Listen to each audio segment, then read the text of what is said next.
Students, let's start with class 10th one more topic of chapter 1, determining the nature of decimal expansion of rational numbers. We know that any rational number have decimal expansion as terminating decimal और non terminating repeating decimal. किसी भी rational number का decimal expansion या तो terminating होता है या non terminating repeating होता है. In this section we will study when the decimal expansion of rational number is terminating and when it is non terminating. हम ये देखेंगे किसी भी डेसिमल एक्सपेंशन का किसी भी रेशनल नंबर के डेसिमल एक्सपेंशन रेशनल नंबर का डेसिमल एक्सपेंशन कब टर्मिनेटिंग होता है या कब नॉन टर्मिनेटिंग होता है. We know that terminating decimals can be written as, हमें ये पता है कि टर्मिनेटिंग डेसिमल को हम रेशनल नंबर्स के फॉर्म में लिख सकते हैं p बाई क्यू के फॉर्म में. और उस केस में जो डिनोमिनेटर होता है, denominator is some power of 10. Denominator किसी 10 के पावर के फॉर्म में होता है. Let's see example here. 0.875 इसको हम लिख सकते हैं 875 अपॉन 1000. 875 बाई 10 पावर 3 के फॉर्म में. जब हम इसको फर्दर सिंप्लीफाई करेंगे, न्यूमरेटर में हमें मिलेगा 5 पावर 3 मल्टीप्लाई 7 और डिनोमिनेटर में हमें मिलेगा 2 पावर 3 मल्टीप्लाई 5 पावर 3. और सिंप्लीफाई करके हमें मिला न्यूमरेटर में 7, डिनोमिनेटर में 2 power 3. That is 7 upon 2 power 3 multiply 5 power 0. In the same way हम दूसरा एग्जांपल लेते हैं 1.512. हमें ये मिला 1512 by 1000. That is 1512 by 10 power 3.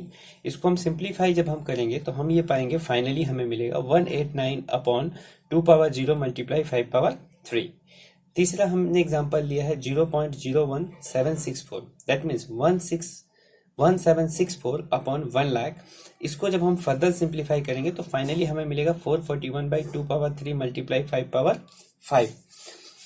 It is clear from above example. इन सारे एग्जाम्पल्स को देख के ये क्लियर हो गया कि जो डिनोमिनेटर होगा वो 2 पावर m और 5 पावर n के फॉर्म में होगा. It is clear from above example that denominator of a rational number having terminating decimal expansion are expressible in the form 2 power m multiply 5 power n where m and n are non-negative integers. कभी भी कोई भी rational number का जो कोई भी terminating decimal होगा उसका p बाई क्यू का फॉर्म जब भी हम लिखेंगे p बाई क्यू के फॉर्म में q जो डिनोमिनेटर है उसको हम लिख सकते हैं 2 power m multiply 5 power n के फॉर्म में where m and n are non-negative integers. Let's see one theorem based on it.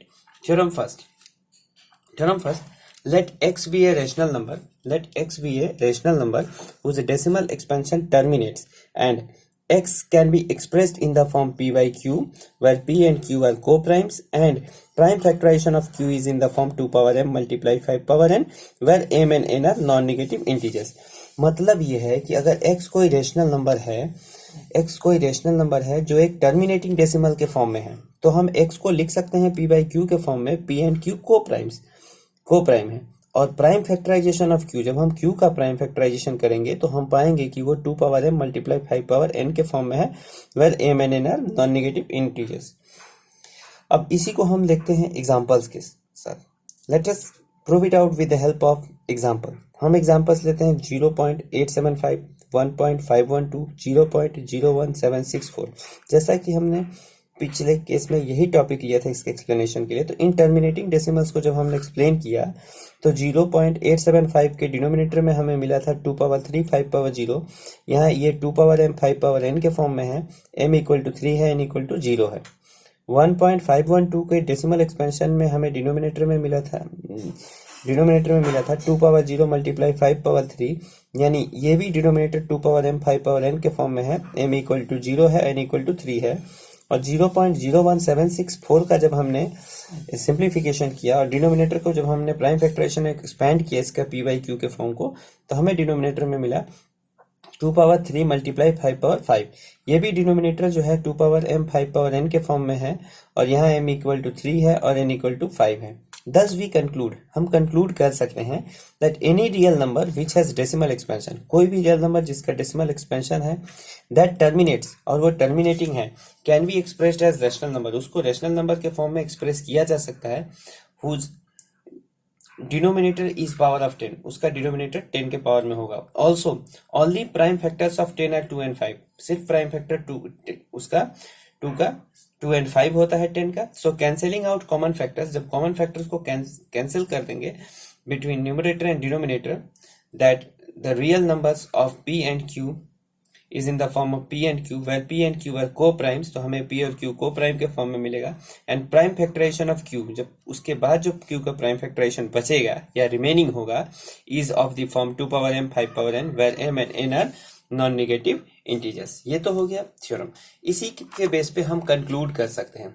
thus we can conclude that let x equal to p by q be a rational number। अगर x p by q कोई rational number है such that the prime factorization of q is in the form 2 power m 5 power n। अगर कोई rational number है जिसमें p i by q के form में है और prime factorization of q 2 power m 5 power n के फॉर्म में है, where m and n are non-negative integers, then x has terminating decimal expansion और x has a decimal expansion which terminates. इसका मतलब ये है कि अगर कोई भी rational number p by q के फॉर्म में है और p बाई q को प्राइम है और q का प्राइम फैक्टराइजेशन हमें 2 पावर m 5 पावर n के फॉर्म में मिल रहा है, तो हम कह सकते हैं कि ये रेशनल नंबर टर्मिनेटिंग डेसिमल देगा। On the other hand, if second point, if x equal to p by q at rational number such that prime factorization of q is not in the form, rational number 2 power m 5 power n के form में नहीं है, where m and n are non negative integers, then x has a decimal expansion which is non terminating repeating। इस case में क्या होगा, अगर वो exactly 2 power m 5 power n के फॉर्म में नहीं आता है डिनोमिनेटर का प्राइम फैक्टराइजेशन, तो ये नॉन टर्मिनेटिंग रिपीटिंग हो जाएगा।